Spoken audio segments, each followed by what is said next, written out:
Ben O'Donnell. I hate Ben O'Donnell, but I am in love with him all at the same time. He's our strength and conditioning coach.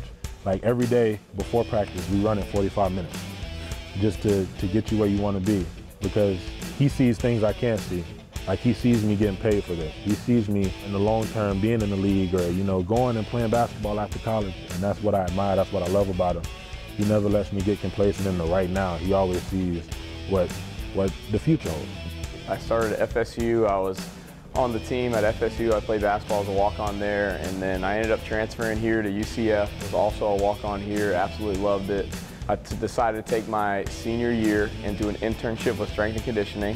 That was actually that first year that Coach Jones got here, and I worked heavily with basketball as well as other sports, and I fell in love with it, knew exactly that's what I want to do for the rest of my life. So pursued it as much as possible, ended up getting my master's degree, and while I was getting my master's degree, Coach Jones asked me to technically be kind of almost like a graduate assistant and help train the men's basketball team, and then haven't looked back since.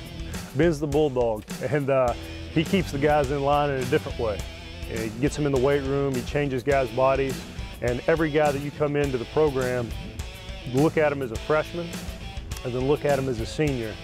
And that big difference goes to Ben and that individual player. And Ben puts him in the weight room as a strength coach.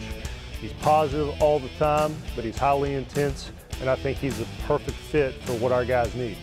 Ben is so good at what he does because he brings so much youth to it.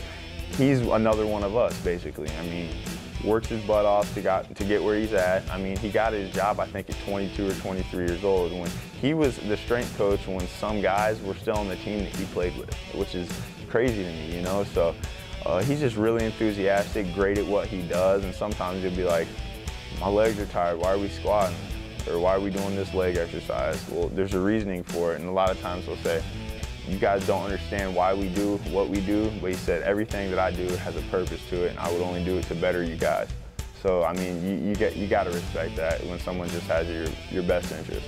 The biggest reward as a strength and conditioning coach is not only seeing the physical adaptations that happen over a course of a year to 4 years within the athletes that I work with. They know how to handle adversity, they know how to fight through physical and mental fatigue. So preparing them not only just for the sport itself, but also for the real world is a large reward, I think.